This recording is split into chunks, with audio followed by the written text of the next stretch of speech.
this. Most of America's fourth largest city is now underwater.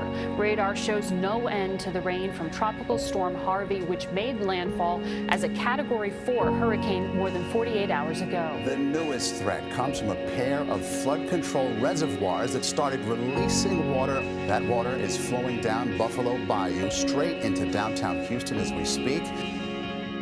And as you can tell, it is raining pretty hard here this morning, and the Army Corps of Engineers says it had to let the water out of those reservoirs, essentially to save downtown, because they were filling up. A couple 100,000 households, as far as I know. I heard on the news the other night that only 15% have flood insurance. And that's expected to flood hundreds of homes, adding to the misery here. That's the news this morning.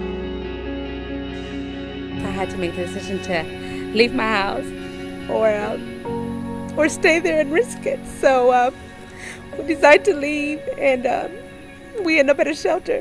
There's nothing but rain in the forecast for days. Local officials are very blunt about it. They do not have the resources to answer every call for help. So lots of folks have begun to complain, why weren't they told to get out of harm's way while they still could, instead of being stuck asking for help? In America's fourth largest city, rescues continued throughout the night. The rising water is everywhere, pushing into homes and crippling a metro area packed with nearly 7 million people. The U.S. Coast Guard plucked the stranded off rooftops, many of them blindsided by the historic amount of rain. You know, I wish we could send out assets to a neighborhood and say, we're here to get you out of harm's way, but we don't know which neighborhood to send them to. Drone video shows downtown Houston swamped, residential streets flooded with both water and people trying to get to safety.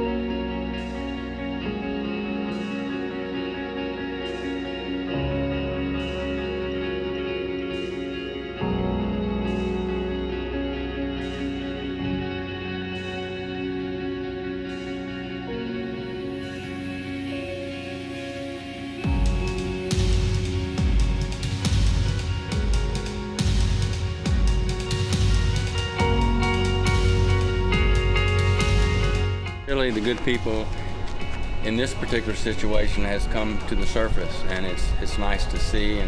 But the encouraging thing to me is just to see that kind of outpouring of love. The streets yesterday were just packed with cars up and down, people coming from all over, just recognizing that we are a community.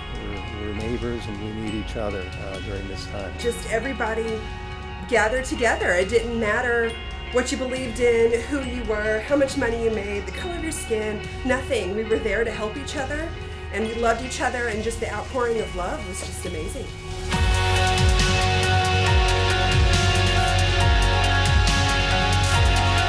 A week ago we were having a Harvey and we had water in here, and today we're sheetrocking and mudding thanks to this wonderful group of people that has come in and was ripping up carpet and pulling out sheetrock before the rain had even stopped.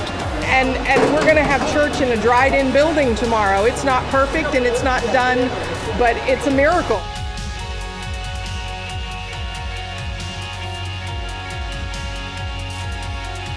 A neighbor who I've never met stopped by and had meals already prepared, and asked how many people do I have, and he just gave us meals for lunch, and then another group came for dinner. It was just like, wow, what a blessing. Like, I'm just crying because I just feel so much love from so many people. You know, day after day, I go into people's homes and we're ripping out carpet and ripping the things of their lives out and putting it on the curb. And you know, sometimes we're laughing as we're working together, and sometimes just crying. That's what our plan is right now, to put everything back into place so that we are prepared to house others who come in and help these people, 150,000 people's homes who've been damaged. We're really blessed that our church is doing so much for us here, and we're not worth it, but they did it anyway.